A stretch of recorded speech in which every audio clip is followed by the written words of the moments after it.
রীতিমতন আপনারা দেখতে পাচ্ছেন মুর্শিদাবাদের একটা ভিডিও ব্যাপক হারে ভাইরাল চলছে।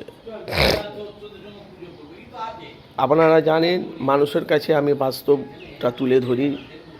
মুর্শিদাবাদে যে আগুনটা যেটা জ্বলছে সেটা কিন্তু শুভেন্দুর লাগিয়েছে, আর মানিক ফকিরকে বুঝে মানিক ফকির এই আগুনটা লাগিয়েছে।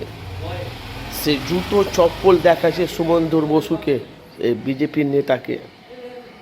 এমন কড়াভাবে ভাষা মানিক ফকির ওকে বলেছে, সেটা নিয়ে এখন বাংলার তোলপাড়। এতদিন মুর্শিদাবাদে যে হিন্দু মুসলমান আমরা সব মিলেমিশে সব ভাই ভাই হয়ে একতা হয়ে আমরা বাংলায় আমরা বসবাস করি।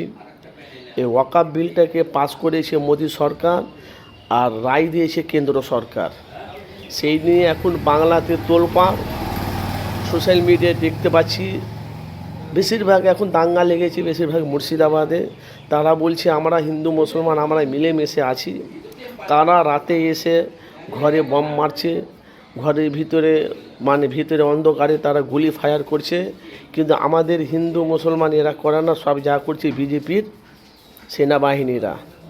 সেটাকে নিয়ে এখন বাংলায় তোলপাড়। মুর্শিদাবাদে আপনারা জানেন নেট পুরো বন্ধ করে দিয়েছে। নেট পুরো টোটাল সোশ্যাল মিডিয়া মুর্শিদাবাদে টোটাল নেট বন্ধ করে দিয়েছে। মানে ওখানকার ভিডিও ফুটেজ এখন কিন্তু পাওয়া যাচ্ছে না। আর বলি কথা, এই যে শুভেন্দুর বসু যে মুর্শিদাবাদে যে দাঙ্গাটা লাগিয়েছে, আস্তে আস্তে প্রমাণটা বেরিয়ে আসবে। তো শুভেন্দুর বসুকে সে আপনার মানিক ফকির হুঁশিয়ারি দিয়ে দিয়েছে, আগামী দিনে ওনাকে বিজেপিকে যেরকম একের দেশ থেকে তাড়ানো হয়েছে তোমার শেখ হাসিনাকে, সে বিজেপিকেও বাংলা থেকে উধাও করবে। তো আপনারা সব যেখান থেকে আছে আপনারা একতা হয়ে আপনারা লড়ুন যে ওয়াকফ বিলটাকে বাতিল করতে হবে।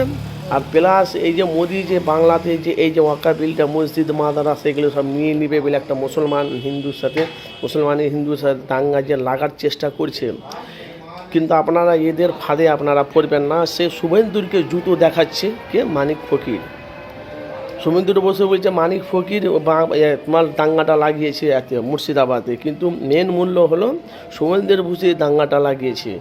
সরাসরি আপনাদের কাছে সেই ফুটেজ আমি আপনাদের কাছে তুলে ধরেছি, আপনারা দেখতে পাচ্ছেন। অবশ্যই আপনারা জানাবেন।